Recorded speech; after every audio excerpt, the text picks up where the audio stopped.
Բարև ձեզ, հարգելի հայրենակիցներ։ Այսօր 2025 թվականի հունիսի 1-ն է։ Դեռ 1990 թվականին սովետական միության տարիներին ուսման պատճառով ես Հայաստանից դուրս եմ եկել եւ երկար տարիներ ապրել եմ արտերկրներում։ Հայաստան եմ վերադարձել 2017 թվականին եւ վերադարձել եմ կոնկրետ նպատակով, որպեսզի մեր հայրենիքի տարածքում հիմնադրենք նոր պետություն։ Ինչքանով դա ինձ կհաջողվի, ես չեմ կարող ասել, որովհետեւ դա կախված է մեզանից յուրաքանչյուրից, ցանկանում ենք, թե չենք ցանկանում։ Ցանկանում ենք հիմնել նոր պետություն, նոր կանոններով, նոր հնարավորություններով, նոր սահմանադրությամբ, թե բավարարվում ենք այն ամենով, ինչ ունենք։ Եթե փոխաբերական իմաստով պետությունը համարենք դա բնակարան է, ապա մեզանից յուրաքանչյուրը պետք է որոշում կայացնի։ Մենք ցանկանում ենք տեղափոխվել ժամանակակից նորակառույց շենք, նոր հարմարավետությամբ, նոր հնարավորություններով, նոր բնակարան, թե որոշում ենք կայացնում շարունակել ապրել հին բնակարանում, փորձելով այն վերանորոգել։ Ես նախընտրում եմ նոր բնակարանը եւ ասեմ ինչու, որովհետեւ հին բնակարանը ինչքան էլ ցանկանաք վերանորոգել, ապա այդ բնակարանի հիմնաքարերը դուք չեք կարողանալու փոխել։ Օրինակ, հիմնական պատերի տեղը դիրքը չեք կարողանալու փոխել, հիմնասյուների տեղը դիրքը չեք կարողանալու փոխել, բնակարանի առաստաղի բարձրությունը չեք կարողանալու փոխել։ Եթե փորձեք բաղանի զուգարանի, կուխնյայի տեղը դիրքը փոխել, ապա բավականին մեծ խնդիրների առաջ եք կանգնելու եւ ուկլոնի հետ կապված կարող է ընդհանրապես նույնպես չկարողանաք վերանորոգել կամ փոխել։ Հասկանում եք, պետությունը դա նույն բնակարանն է, որ ունի իր հիմնաքարերը եւ շատ բան դուք չեք կարողանալու փոխել։ Իսկ եթե դուք ցանկանաք էլ փոխել, ապա իմացեք, որ ցանկացած պետություն դա ունի հիմնադիրներ եւ այդ պետության հիմնադիրները, ընդհանրապես ցանկացած պետության հիմնադիրները պետությունը հիմնում են երկու նպատակով, կամ տեղի բնակչության շահերից ելնելով, կամ միայն իրենց շահերից ելնելով։ Եվ այդ պետության հիմնադիրների շահերին հակասող, եթե ցանկանեք բարեփոխումներ կատարել, ապա նրանք առանց երկար բարակ մտածելու ձեզ ֆիզիկապես կոչնչացնեն, որովհետև նրանք այդ իրավունքը ունեն։ Որպեսզի հասկանաք, թե օրինակ կոնկրետ մեր Հայաստանի Հանրապետության հիմնադիրները ինչ նպատակով են այս պետությունը հիմնել, անհրաժեշտ է կարդալ սահմանադրությունը եւ այն հիմնական հոդվածները, որոնք փոփոխման ենթակա չեն, որոնց հիման վրա նրանք հիմնել են այս պետությունը եւ ամեն ինչ հասկանալի կդառնա։ Ես մի քիչ ավելի մանրամասը բացատրեմ, լսել եք այսպիսի մի հասկացողություն կա կյանքում, ինչ որ մարդուն մեկի կիսլարոդը կտրեցին, օրինակ ինչ որ մեկը մի կանալից օգտվում էր, ապրում էր, շնչում էր, ինչ որ արդյունքների էր հասնում կյանքում, ինչ որ մի կանալով եւ եթե նրան զրկում են այդ կանալից, խոսքի մեջ ասում են կիսլարոդը կտրեցին։ Ճիշտ է։ Իսկ բառից բուն իմաստով մեր կյանքում հենց այդպես է, մարդը պետք է թթվածին շնչի, որպեսզի շնջահեղձ չլինի, պետք է ջուր խմի, որպեսզի ծարավից չմեռնի, իսկ ինչ է թթվածինը, ինչ է ջուրը, դա բնական ռեսուրսներ են եւ յուրաքանչյուր մարդ, որ ծնվում է երկիր մոլորակի վրա, արարչի կողմից նա իրավունք է ստանում ձրի օգտվելու այդ բնական ռեսուրսներից։ դա մարդու անոտարելի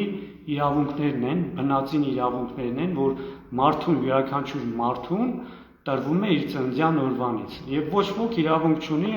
մարդուն ստիպողաբար զրկել այդ իրավունքներից, եթե մարդը կամավոր ինքը չի հրաժարվում։ Եվ հիմա եթե մենք բացենք Հայաստանի Հանրապետության սահմանադրությունը, ապա կարդանք հոդված, որտեղ գրված է, որ ընդերքը, հողը, ջուրը դա պետության հարստությունն է։ Նախ պետք է մի փոքր հասկանանք, թե օրենքը ինչպես է գրվում, օրենքի մեջ ոչ ամեն մի կետ, ամեն մի ստորակետ իր նշանակությունը ունի։ Եթե օրենքի մեջ գրված չէ, որ ընդերքը տեղի բնակչության հարստությունն է, ուրեմն չեք կարող մտածել, որ տեղի բնակչության հարստությունն է։ Գրված է պետության հարստություն, իսկ պետությունը դա սիստեմ է, իսկ ցանկացած սիստեմ ինքը իրեն չի կարող առաջանալ։ Պետությունը դա պետական կառավարման համակարգ է։ Նախ պետք է հասկանանք, թե ինչ է պետություն եւ ինչ է հայրենիք, դրանք տարբեր բաներ են։ Հայրենիքը դա հողն ու ջուրն է, տարածքն է, իսկ պետությունը տվյալ տարածքում գործող պետական կառավարման համակարգն է։ Եվ համակարգը ինչ որ մարդիկ հիմնադրում են, հիմնադիրները կարող է լինել 2 մարդ, 3 մարդ, 10 մարդ, հիմնադիրները կարող են լինել մեկ ամբողջ բնակչությունը։ Հիմա, եթե ամբողջ բնակչությունը լիներ, ապա սահմանադրությունը կգրվեր, որ ընդերքը տեղի բնակիչների հարստությունն է։ Գրված է պետության հարստությունն է, պետության հիմնադիրների հարստությունն է։ Այսինքն մենք իրավունք ունենք ծննդյան օրվանից, երբ ծնվում ենք, թթվածին շնչենք, որ մենք չմեռնենք, իսկ սահմանադրության մեջ գրված է, որ դա պետության սեփականությունն է, պետության հարստությունն է, այսինքն պետության հիմնադիրների սեփականությունն է։ Եվ երբ մենք գնում ենք 16 տարեկանում անձնագիր ստանալու, ոստիկանության անձնագրային բաժանմունք, անձնագիր ստանալու, մենք պայմանագիր ենք կնքում տվյալ գործող համակարգի հետ, պետության հետ, իսկ պայմանագիրը դա սահմանադրությունն է։ Սահմանադրության մեջ գրված է, որ ընդերքը պետության հարստությունն է, եւ եթե մենք համաձայն ենք սահմանադրության բոլոր օրենքներին, իսկ մենք չենք էլ կարդում, թե այնտեղ ինչ է գրված, մեզ անձնագիր է պետք, որպեսզի այս պետության ծառայություններից օգտվենք, պետության սպասարկումներից օգտվենք, կարողանանք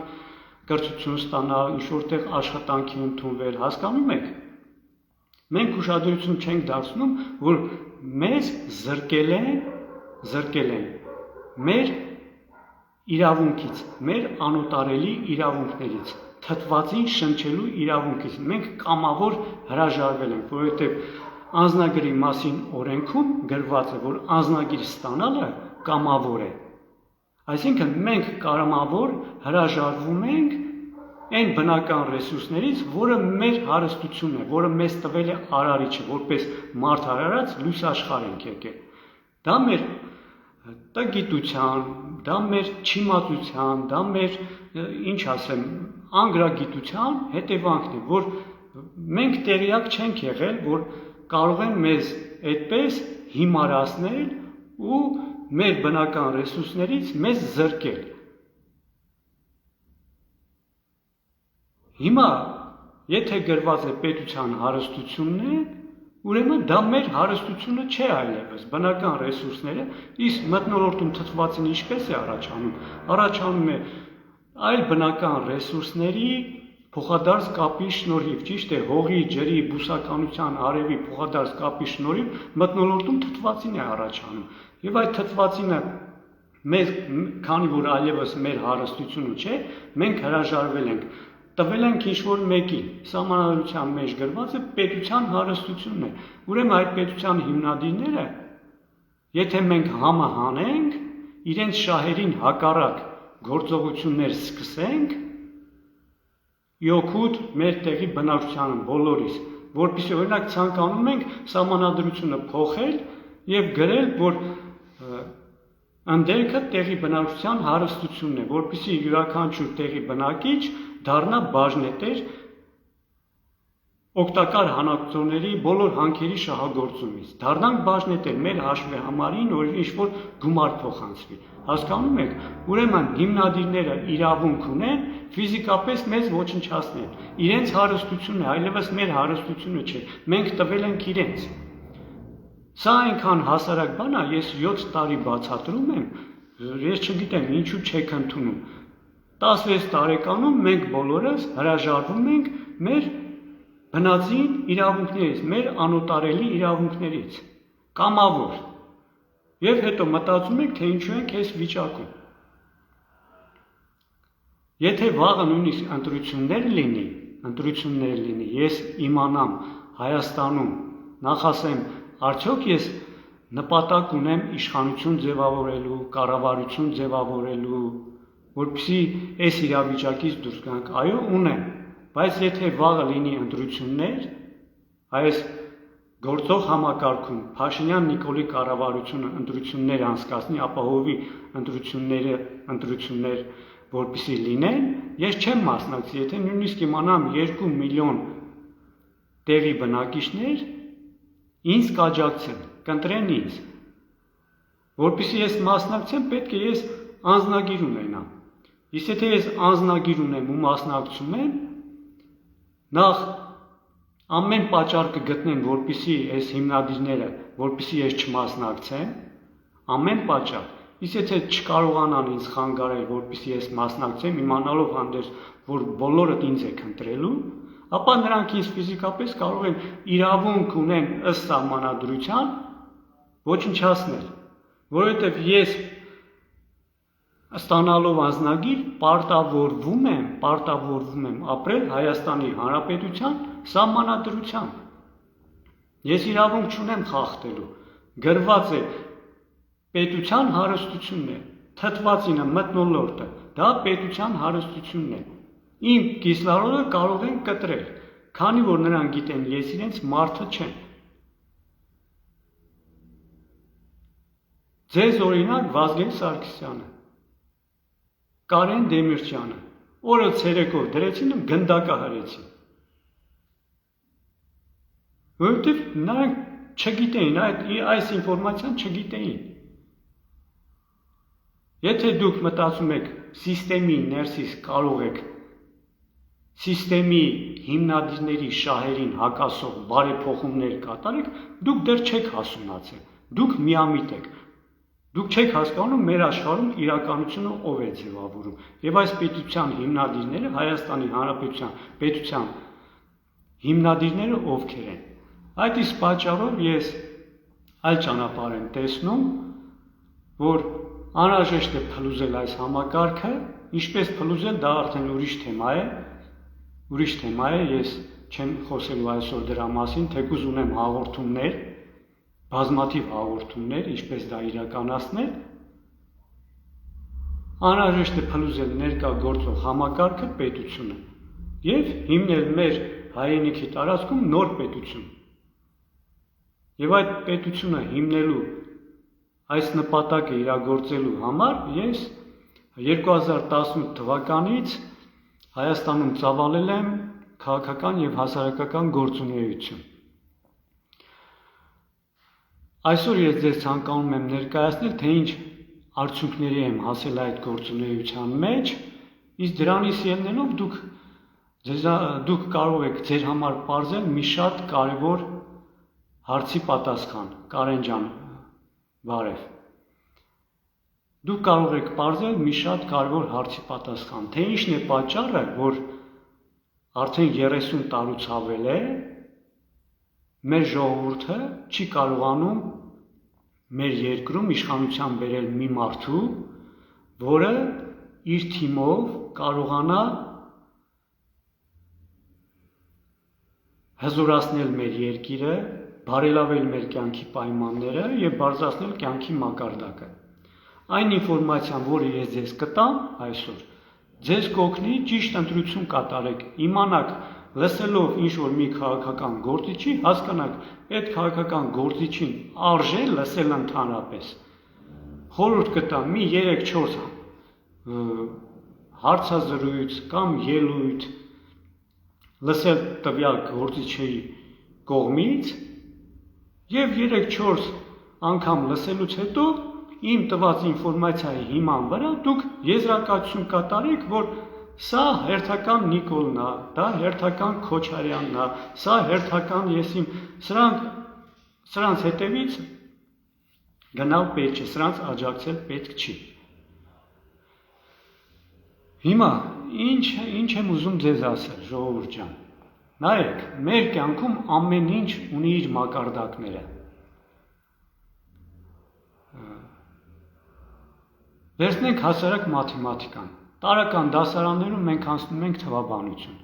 ավելի բարձր դասարաններում անցնում ենք մաթեմատիկա, իսկ ինստիտուտներում եւ համալսարաններում անցնում ենք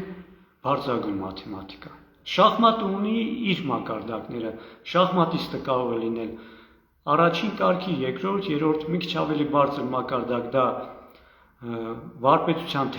թեկնածուներն են ու վարպետները, իսկ ամենաբարձր մակարդակը դրա գրոսմաստերի կոչումն է, գրոսմաստերներն են։ Մեր կյանքում ամեն ինչ ունի իր մակարդակները, հոգևորականությունը ունի իր մակարդակը, մարդը կարող է լինել հոգևոր զարգացման առաջին մակարդակի վրա, երկրորդ, երրորդ եւ այդպես շարունակ, այդ սանդղակը ունի իր չափման միավորը, ցանկացած իր առարկա ապրանք, գործիք, տեխնիկա ունի իր մակարդակը, առարկան կարող է լինել ցածր որակի, միջին որակի, բարձր որակի, ինչ եմ ուզում ասել, այդպես էլ քաղաքականության մեջ է, ժողովուրդ ջան, քաղաքական գործիչը կարող է լինել ցածր մակարդակի, միջին մակարդակի եւ բարձր մակարդակի։ Եվ հիմա ես մի քանի օրինակ բերեմ, օրինակ եթե լինի համաշխարհային շախմատի օլիմպիադա, մրցաշար, եւ մենք պետք է մեր երկրից մի ինչ-որ մի ներկայացուցիչ ուղարկենք այդ մրցաշարին մասնակցելու համար։ Կներեք, մի քիչ ջուր խմեմ։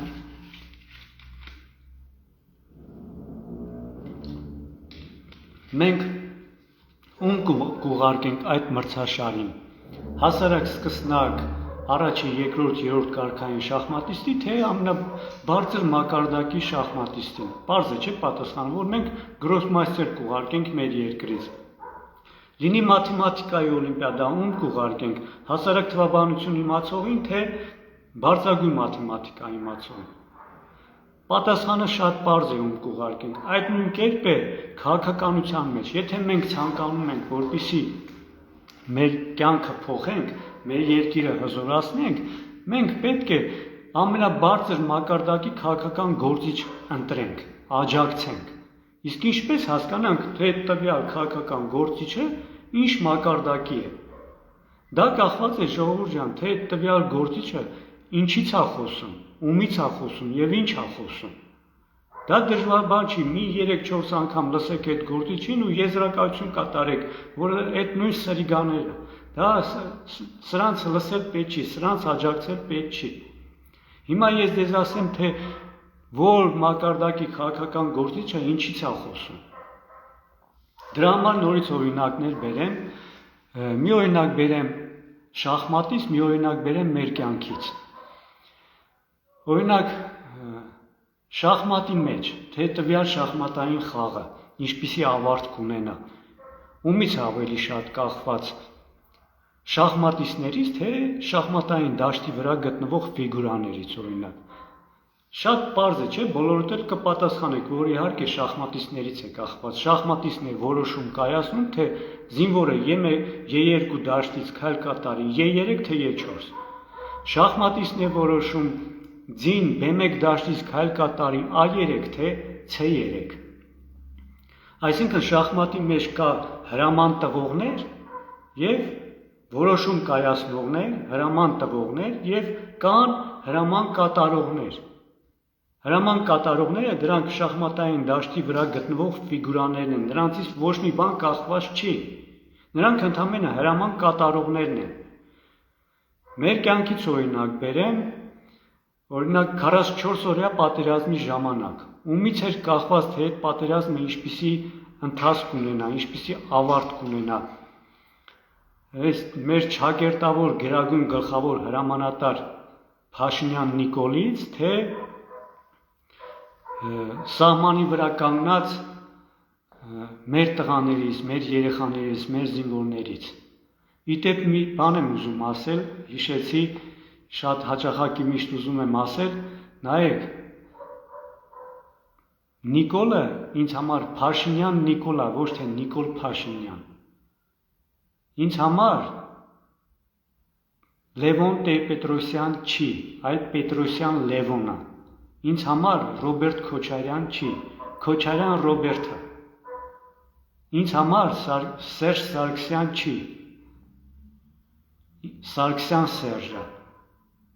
Դուք եք ինձ համար, Կարեն ջան, դու ինձ համար Կարեն Վարդանյանն ես, Գարիկ Քոթանջյան, Արմեն Պողոսյան, բայց ոչ թե հակառակ։ Դա մեծ նշանակություն ունի։ Դուք նրանց մեծանում եք, էլ ոնց կլներ Ռոբերտ Քոչարյան, ոչ, նրանք Ռոբերտ Քոչարյանն է, Քոչարյան Ռոբերտն է։ Այս դավաճանը Փաշինյան Նիկոլն է, Պետրոսյան Լևոնի աճեցրած պտուղը։ Հիմա ումից էր ավելի շատ կախված 44 օրյա պատերազմի ընթացքը։ Փաշինյան Նիկոլից, թե մեր խրամատներում մեր երեխաներից, մեր զինվորներից։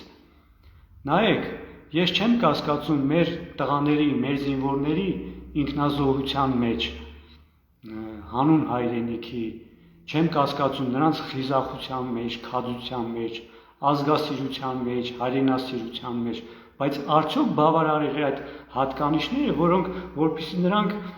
պատերազմի ընթացքը շրջեին ի օգուտ մեզ։ Իհարկե ոչ։ Նայեք, Փաշինյան Նիկոլը ոչ թե տակտիկական միտումներ ունենալով մեր զինված ուժերի շահերից ելնելով, այլ դավաճանական միտում ունենալով կարող էր հրաման տալ նահանջել, հրաման տալ չկրակել, ճիշտ է։ Մեր տղաները կարող էին այդ հրամանները չկատարել, բայց արդյոք սահմանափակվեցին դրանով այդ դավաճանի հնարավորությունները։ Իհարկե ոչ, նա վայրկյանների ընթացքում, րոպեների ընթացքում կարող էր մեր զորքերի տեղակայման կոորդինատները հաղորդել թշնամուն եւ հակառակորդը 10 կիլոմետր հեռավորությունից արտիլերիայի միջոցով կարող էր սկսել ռմբակոծել մեր դիրքերը ու ոչնչացնել ամբողջ մի զորամաս։ Ճիշտ է, ժողովուրդ ջան, հասկացեք, ժամանակները փոխվել են, տեխնոլոգիաները զարգացել են, այսօր այլևս ռեմբոների, կոմանդոսների ժամանակաշրջանը չէ։ Այսօր իմացությամբ կարելի է մեր հակառակորդին հաղթել միայն մեր գիտակցությամբ, մեր իմացությամբ, մեր ինտելեկտով։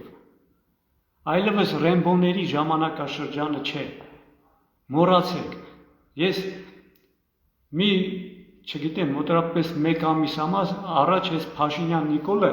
իհարկե ես չզարմացա, դա հերթական ինչ-որ միտում ուներ, իր շահը ուներ, կոնտեքստը ուներ, դուրս եկավ ու մի ճիշտ բան ասեց ժողովուրդ, եթե դուք ցանկանում եք լավ վարչապետ ունենաք, դուք պետք է փոխվեք։ Այո, ճիշտ բան ասեց, բայց միևնույն է, իհարկե, սա էլ կարող է, դավաճանել կարող է ճիշտ բան ասել, բայց դրա տակ հաստատ ուրիշ բաներ էր թաքնված։ Մենք պետք է փոխվենք, մեր գիտակցությունը պետք է փոխենք։ 2018 թվականին, երբ ընտրեցիք Փաշինյան Նիկոլին, հնարավոր չէ, որ դուք ունենայիք ավելի բարձր մակարդակ, բայց ընտրեիք այս սատանային։ Ուրեմն ձեր մակարդակը նույն սրա մակարդակին հավասար էր։ Հիմա դուք փոխվել եք, ձեր մակարդակը բարձրացել է։ Իհարկե ոչ։ Եթե շախմատիստի, չգիտեմ, մաթեմատիկի հաջողությունների համար նրա հոգևոր զարգացման մակարդակը նշանակություն չունի, ապա քաղաքական գործիչի մակարդակը շատ մեծ նշանակություն ունի, թե ինչ հոգևոր զարգացման մակարդակ ունի տվյալ քաղաքական գործիչը, որին դուք աջակցելու եք, որին դուք ցանկանում եք աջակցել, իսկ դուք դա կարող եք հասկանալ միայն անմիջապես նրա հետ շփվելով։ Եթե դուք չմտնեք քաղաքականության մեջ, հանդիպումներին չմասնակցեք, քննարկումների չմասնակցեք, միայն հեռուստացույցով դիտեք, բոլորը դուրս կգան սիրուն կխոսան, ու դուք չեք հասկանալու, այս մարդը իրականում ով է։ Բայց երբ որ դեմ դիմաց նստեք, ձեզ հետաքրքրող հարցերը տաք, նրա հարցի պատասխանից, միմիկայից կհասկանաք, թե ում հետ գործ ունեք։ Հասկանալի է, ժամանակները փոխվել են ու պետք է մեր գիտակցությունը փոխենք։ Մենք չփոխվեցինք, նորից մեր մակարդակին համապատասխան ինչ-որ մեկին բերելու ենք իշխանության։ Ես էլ ասում եմ մենք, ինչու, որովհետև մենք միասին կարող ենք այս վիճակից դուրս գալ։ Ես մենակ չեմ կարող այս վիճակից մեզ դուրս բերել։ Մենակ ոչ ոք ոչ մի բան չի կարող անի։ Հիմա հարցը ինչու՞մն է։ Ես այսքանը բացատրեցի, որ մեր աշխարհում կան հրաման տվողներ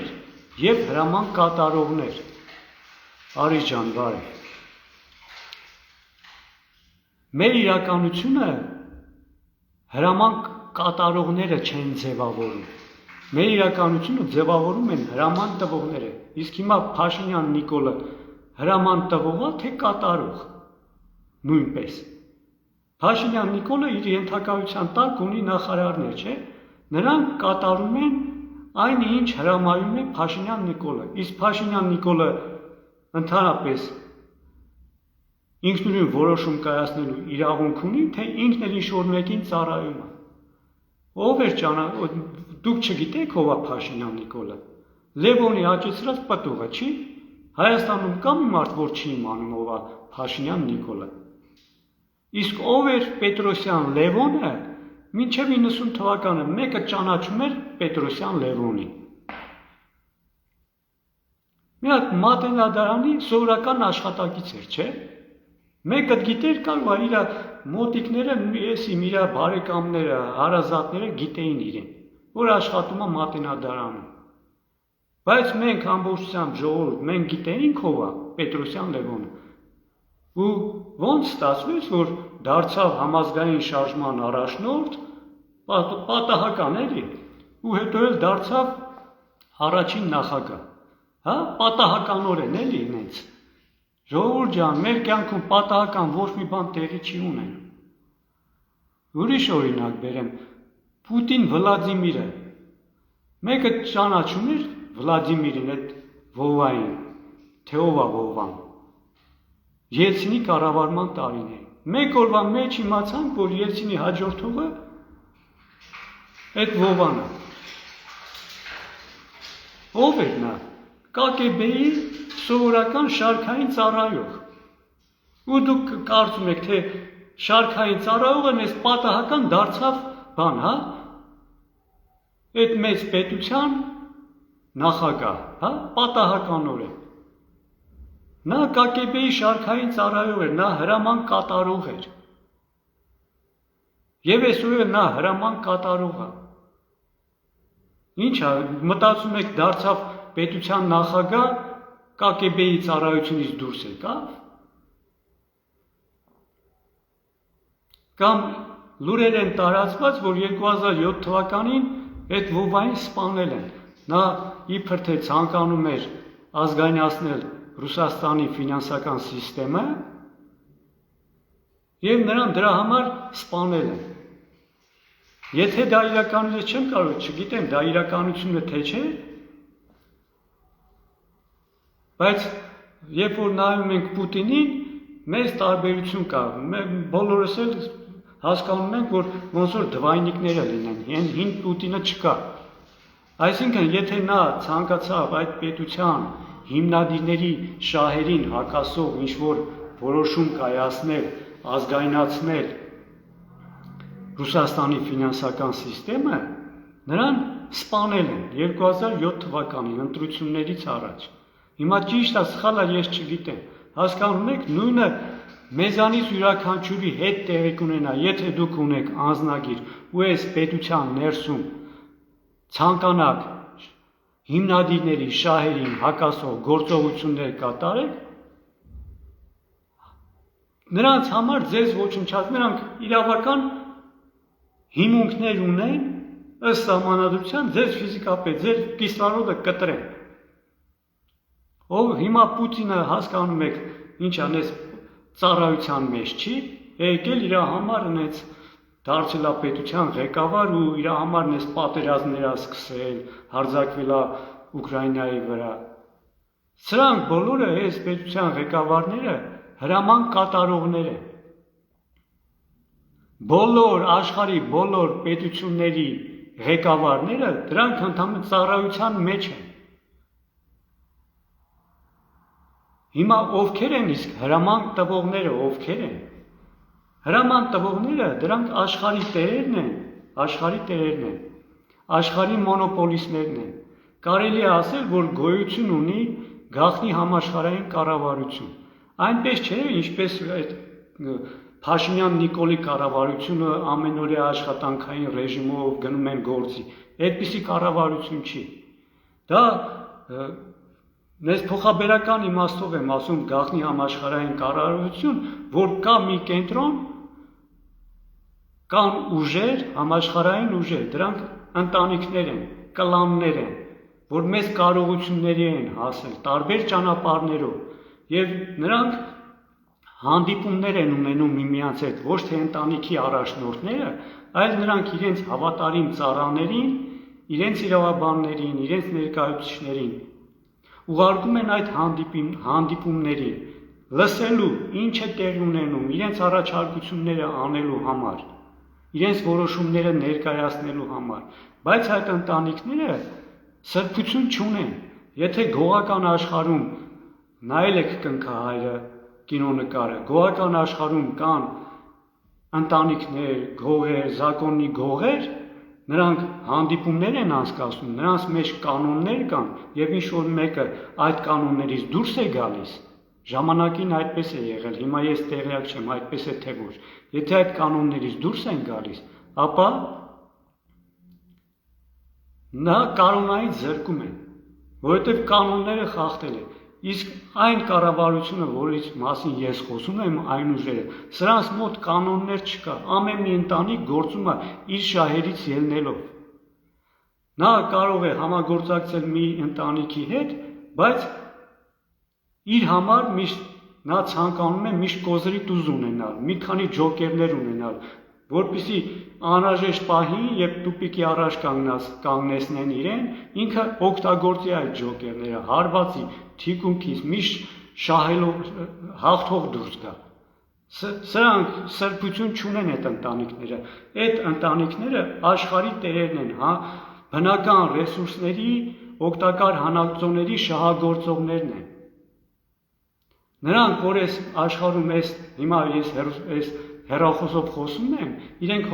այս հեռախոսը չեն մտածել, որպեսզի ես դուրս գամ խոսեմ, դուք էլ լսեք, կամ ես զանգահարեմ իմ եղբոր հետ Ամերիկա հետը զրուցեմ։ Այս տեխնոլոգիաները իրենք են տիրապետում աշխարհի ռեսուրսներին։ Ինժեներներ են վարձում, ինստիտուտներ են իրենք ստեղծում, որպեսզի տեխնոլոգիաները զարգացնեն իրենց համար, իրենց շահից ելնելով, որպեսզի իրենց իշխանությունը ավելի կառավարելի դարձնեն, ավելի վերահսկելի դարձնեն, հասկանում եք ժողովուրդ ջան։ Հիմա այդ ընտանիքները ինչպես են համագործակցում, ինչպես են պայքարում մեկը մյուսի դեմ։ Օրինակ պատկերացրեք մեր երկրի մասշտաբով ասեմ, մեր երկիրը հարուստ է երկաթով, պղնձով, մոլիբդենով, ոսկով, ջրով։ Ճիշտ է, ինչ որ մի ընտանիքի պատկանում է երկաթի մոնոպոլիան, նա մեծ հաջողություններ է հասել, աշխարհի մոնոպոլիստներից մեկն է երկաթի բնագավառում։ Նրան անպայման հետաքրքիր է, թե երկիր մոլորակի վրա որ տարածքում երկաթ կա։ Նրան հետաքրքիր է եւ տարբեր ինստիտուտների միջոցով, տարբեր կազմակերպությունների միջոցով նա ցանկանալու է ինտեգրվի տվյալ երկրի հասարակության մեջ, որպեսզի այնուհետև իր մարդուն տվյալ երկրում բերի իշխանության։ Այն որ 15 թվականի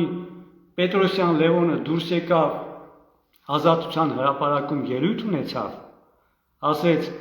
վերջին նախադասությունը ես նշեմ, ես անկեղծորեն ցանկանում եմ, որ Բաբելոնյան աշտարակի նոր շինարարները վերջնականապես մեկտեղվեն, որովհետև այլևս այդպիսի հնարավորություն չեն ունենալու, եւ Հայաստանը կմնա այդպես էլ չփրկված։ Եվ այդ պարազիտը, որը երազում է, անկեղծորեն ցանկանում է Հայաստանը մնա չփրկված, այսօր Երևանում ապրում է։ Առոք փարոք, եւ դուք հարկեր եք վճարում, ձեզ դրել եք հայրենասերի տեղ, ազգասերի տեղ, հարկեր եք վճարում եւ բյուջեի հաշվին այդ պարազիտը Երևանում առոք փարոք ապրում է։ Դուք էլ հայրենասեր ազգասեր եք։ Դուք այս սիստեմը ապահովում եք ամեն մի դոլար աշխատելով, ամեն մի դոլար ծախսելով։ Դուք մեր թշնամու հակառակորդի ջրաղացին ջուր եք լցում։ Ամեն մի դոլար ծախսելով, ամեն մի հաց առնելով, որովհետև դուք հաց առնում եք դոլարի շնորհիվ։ Դուք մեր թշնամու, անմիջական թշնամու ջրաղացին ջուր եք լցում։ Ու դուք ազգասեր հայրենասեր եք։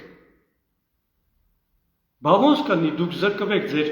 գարաժից, դուք կզրկվեք ձեր, չգիտեմ, բնակարանից, դուք կզրկվեք, դուք ընդհանրապես դուք իրավունք եք տվել, որ իրանք ձեր կիսլարոդը կտրեն ըստ սահմանադրության։ Դուք եք իրավունք, դուք կամավոր հրաժարվել եք, որ դուք ոչինչ եք։ Հիմա հարցը նրանում է, մեր այս 30 տարվա մեջ, Հենո ջան, բարև, 30 տարվա մեջ քանի հոգի ա եկե իշխանության, Պետրոսյան Լևոնը, Քոչարյան Ռոբերտը, Սարգսյան Սերժը, Փաշինյան Նիկոլը։ Հիմա սրանք այն ընտանիքները, որոնք ես թվարկեցի, այդ ընտանիքներից ով ում ա ծառայում, ես չգիտեմ։ Կարող ենք նստել ենթադրել, որ հավանական է Լևոնը ու Նիկոլը մի ընտանիքի են ծառայում, Քոչարյանը կամ Սերժը իրար հետ մի ընտանիքի կամ առանձին ընտանիքի։ Բայց սրանք բոլորը ընդհանուր գաղտնի համաշխարհային կառավարության անդամներն են, ինչ որտեղ, եթե այս ընտանիքների շահերը համընկնում է, նրանք գործում են մի ճակատով։ Ու հաստատ իմացեք, որ այդ բոլոր ընտանիքների մեր ազգի դեմ ուղղված, մեր ազգի պարագան, բոլորի շահերը համընկնում են, եւ նրանց հիմնական նպատակն է հայաթափեն այս տարածքը։ Այս տարածքը հայաթափ է։ Նրանք միասնական են գործելու ու կարող են դուրս գալ մեկը մյուսին հայհոյել, ոնց որ մի քանի օր առաջ Փաշինյան Նիկոլը դուրս եկավ ու այն ճակերտավոր տերտերին եսիմ ինչ ասել, այն սրբազանին, Բագրատ Եսիմինչյանին։ Դուք մտածում եք իրականում նրանք թշնամիներ են, նրանք թատերական բեմադրություն են ցույց տալիս, հենց հիմա, որ դուք զբաղվեք դրանով։ Այդ գաղտնի համաշխարհային կառավարության մեջ ոչ միայն այդ աշխարհի մոնոպոլիստներն են, որոնք տիրապետում են աշխարհի օգտակար հանածոներին, հանքերին։ Այդ կառավարության անդամներ կարող են լինել նաև նրանք, ովքեր ուրիշ ճանապարհներով են մեծ կարողությունների հասել, մեծ հարստություն դիզել։ Անգլիայի թագուհին օրինակ գաղութատիրական քաղաքականություն վարելով, պատերազմների միջոցով։ Անգլիայի թագուհին չի գնում ինչ-որ մի հանդիպման, նա իր ներկայացուցիչին ուղարկում է, օրինակ կա այդպիսի մի ակումբ, Բիլդերբերգյան ակումբ, որտեղ այդ ընտանիքների ներկայացուցիչները հանդիպում են, իրենց հանելիքների մասին խոսում են, որոշումներ են կայացնում։ Կան ընտանիքներ, որ մեծ կարողությունների են հասել այլ ճանապարհներով, օրինակ երկրներ են գրավել, ժողովուրդների են տիրել, կրոնական ուսմունքներ, սուտ կրոնական ուսմունքներ տարածելով, քրիստոնեություն, բուդդիզմ, վեդիզմ, չգիտեմ, իսլամ, նրանք այդ ճանապարհով են դարձել այդ գաղտնի համաշխարհային կառավարության անդամ եւ իրենց ազդեցություն ունեն, իրենց այդ կառավարության որոշումներում իրենց զգալի ձայն ունեն։ Հասկանում եք, հիմա մեր երկրում թե 4 պարազիտները որ ընտանիքին են ծառայում, ես չգիտեմ, նրանք այնքան էլ միամիջ են, որպեսզի բաց գործեն, այնքան պարզ գործեն, որպեսզի մենք հասկանանք։ Ես մի օրինակ բերեմ, օրինակ 19-րդ դարի վերջում եւ 20-րդ դարի սկզբում Ամերիկայում Ռոքֆելերների ընտանիքը, որը մեծ մոնոպոլիա ուներ, երկաթի մոնոպոլիա ուներ, պողպատի եւ նավթի, իսկ Մորգանների ընտանիքը մեծ հաջողությունների էր հասել, իշխանության էր հասել բանկային համակարգում, նրանք միմյանց դեմ պայքարում էին, պատերազմում էին եւ երկարատև պատերազմելուց հետո նրանք որոշում են համագործակցել։ Եվ այդ համագործակցության շնորհիվ նրանք հիմնում են Ամերիկայի ֆեդերատիվ ռեզերվային համակարգը։ 4 ընտանիքներ են հիմնադիրները նշվում, բայց տեղեկություն կա, որ հիմնական նախաձեռնողը եղել է Բարուխների ընտանիքը, որը այդ ժամանակ կառավարությունում մեծ պաշտոն էր զբաղեցնում։ Հասկանում եք, այդ ընտանիքները հիմնել են Ամերիկայի ֆեդերատիվ ռեզերվային համակարգը, դա մասնավոր բանկ է, որտեղ դոլար է տպագրվում, եւ այդ բանկը իր մասնաճյուղներն է բացել աշխարհի բոլոր երկրներում։ Այսինքն կա մեր պետությունում Հայաստանի Հանրապետությունում գործում է մի հիմնարկ Հայաստանի կենտրոնական բանկ, որը Հայաստանի պետրեգիստրում գրանցված չէ։ Դուք վաղը ցանկանաք մի հատ ցեղ բացեք, հասարակ բուլկի թխեք, հաց թխեք, որ վաճառեք, գոյատևեք, դուք պետք է պետրեգիստրում գրանցվեք։ Այլապես ձեզ թույլ չեն տա, իսկ մեր երկրում այսօր գործում է մի հիմնարկ Հայաստանի կենտրոնական բանկը, որը Հայաստանի ռեգիստրում, պետրեգիստրում գրանցված չի։ Եթե ես այնպիսի մի բան եմ ասում, ձեզանից յուրաքանչյուրի մոտ պիտի հետաքրքրություն առաջանար, գնայիք պետրեգիստր, Կոմիտասի վրա է գտնվում։ Կոմիտաս շուկայի հետևին բարձրահարկ շենքերը։ Գնաք մտնեք ու հարցնեք Հայաստանի կենտրոնական բանկը Հայաստանում գրանցված է, թե չէ։ Ես ինքս գնացել ու ճշտել եմ, գրանցված չի։ Ոնց եղավ մի հիմնարկա գործում ու Հայաստանում գրանցված չի։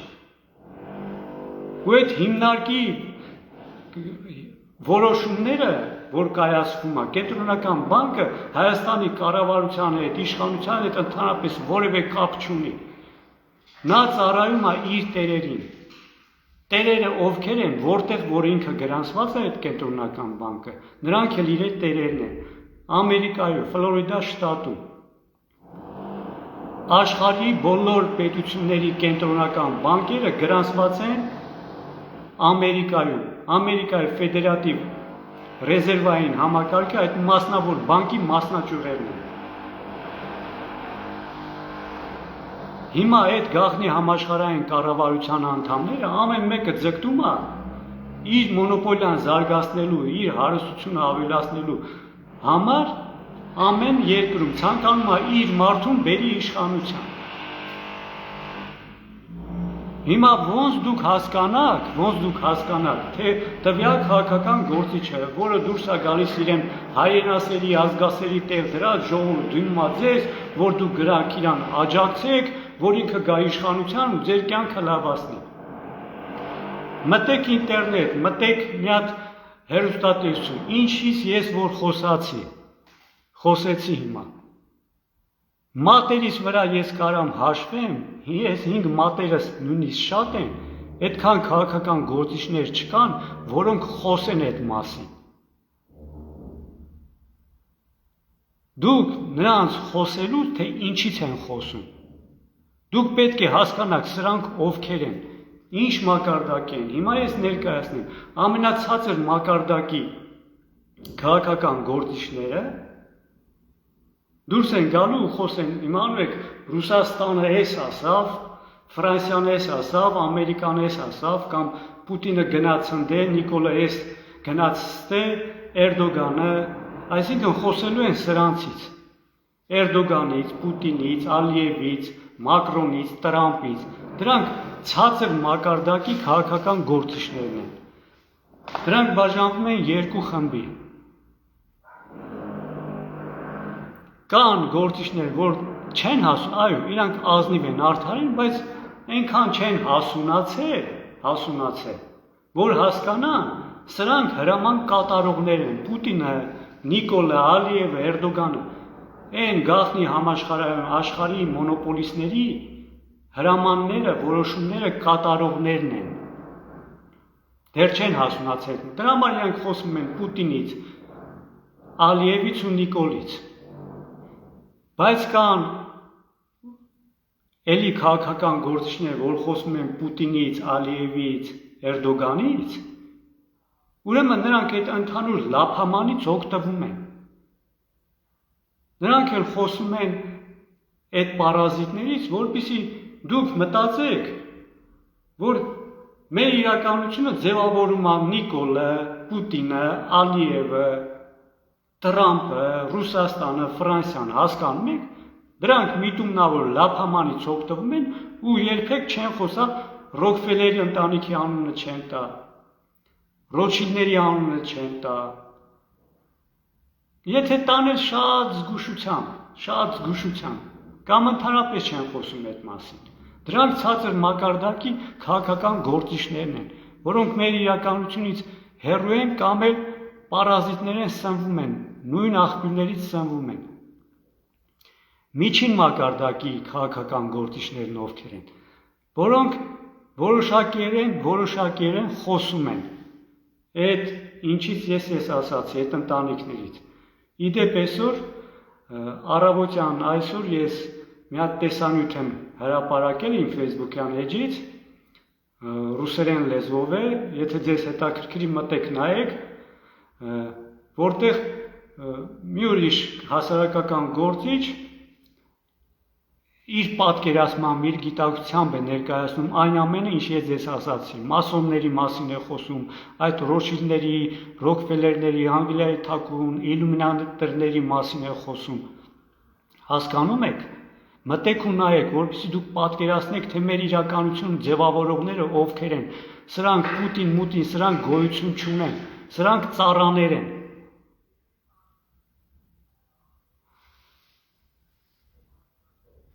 Միջին մակարդակի քաղաքական գործիչները խոսում են այս գաղտնի համաշխարհային կառավարությունից, մոնոպոլիստներից, բայց այդ գործիչներից էլ մի մասը նորից ընդհանուր լափամանից օգտվում են, ձեզ շեղելու համար ցանկանում են իրենց կողմը ներքաշել, կարող են ինչ-որ բան առաջարկել, իրենց կողմը քաշել, թակարդը ընկնեք ու մոլորվեք, կորեք, իսկ մյուս մասը, որոնք խոսում են, բայց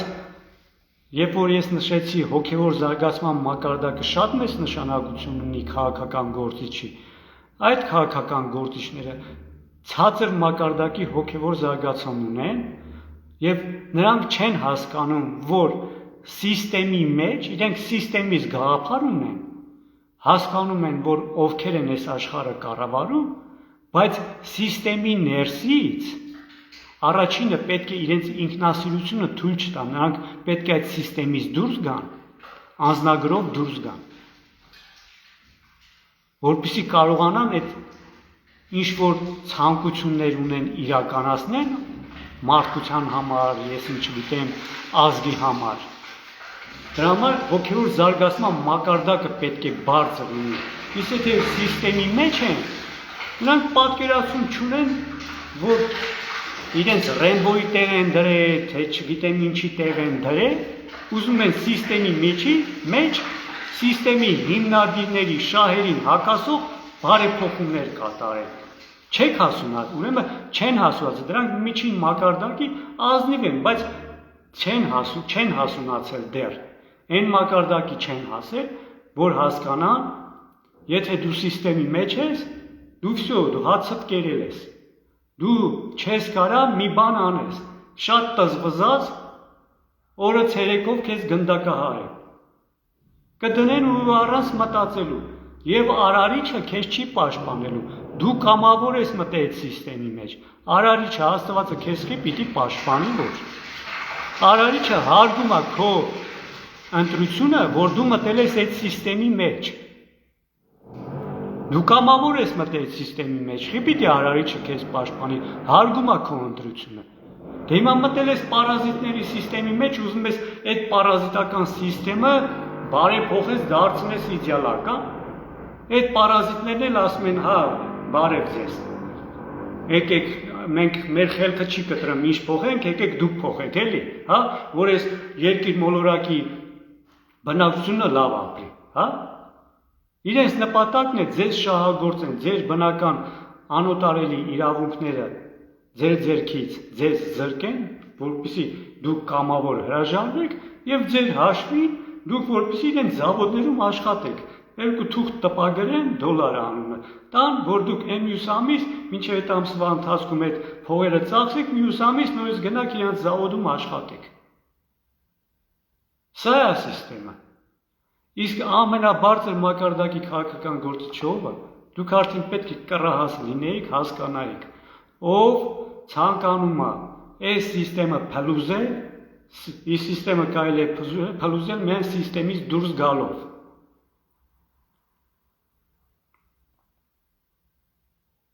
Այս սիստեմը փլուզել, նոր սիստեմ հիմնադրել, նոր արարչական հայկական սիստեմ հիմնադրել։ Ով չի խոսում այս սիստեմի փլուզումից, այլ խոսում է եկեք մասնակցենք ընտրություններին, եկեք ես իմ անհնազանդության ակցիաներ անենք, փողոցներում վազվզենք, այդ հիմարություններով զբաղվենք,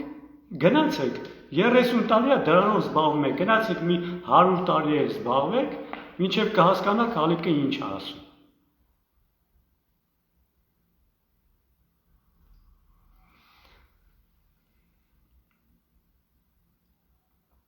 Հիմա վերջում էլ ես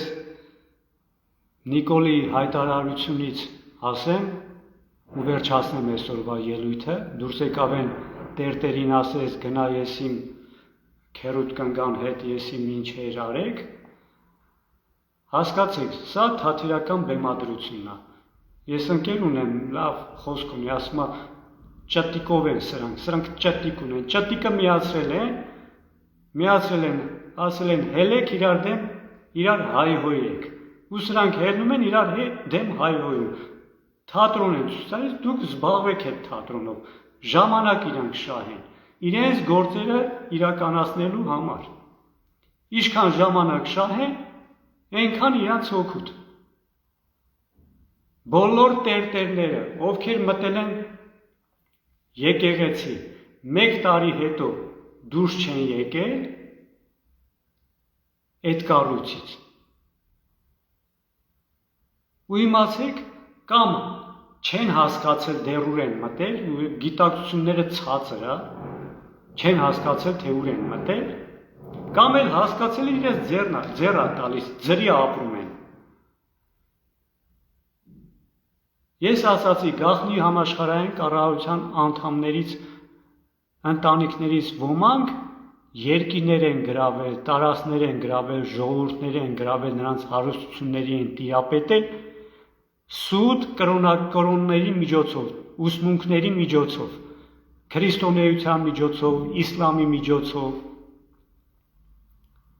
եւ մեր երկրի տարածքում այդ բոլոր ուժերը, բոլոր այդ համաշխարհային կառավարության անդամները համագործակցում են միասնական համագործակցում են, ընդդեմ մեր ազգի, որ այս տարածքը հայաթափվի, ու այս թատրոններին Քոչարյան Ռոբերտը, բոլոր կուսակցությունները, Սարգսյան Սերժա, Պետրոսյան Լևոնա, Նիկոլա, եկեղեցիա, սրանք բոլորը մի ճակատով գործում են մեր դեմ, կհասկանաք, չէ, կոտորվելու եք, այս հողատարածքից էլ եք զրկվելու, ու դե ինչ ասեմ, կլին նաև արդարացի, որ զրկվեք, դե մեր հայրենիքը մեծ է եղել,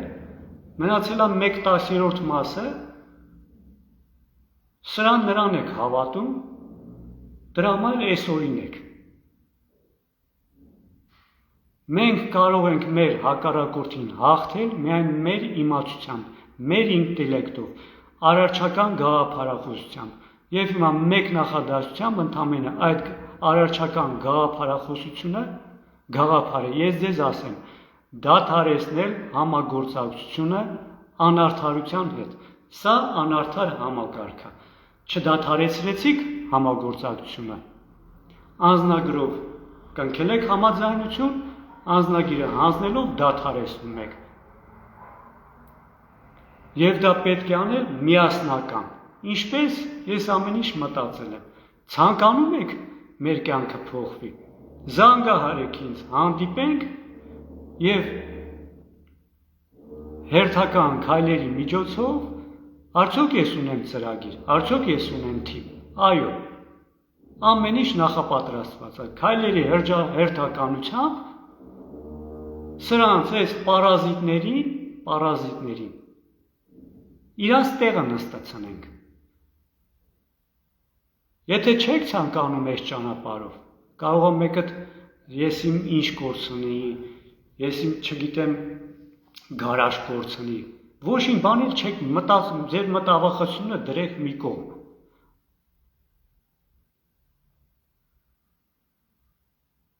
Զանգահարեք, հանդիպենք, զրուցենք եւ այս վիճակից դուրս գանք։ Չէ, կոտորվելու եք։ Ինչ ասեմ ձեզ։ Այսքան է, ժողովուրդ ջան։ Շնորհակալություն, ստեսություն ձեզ։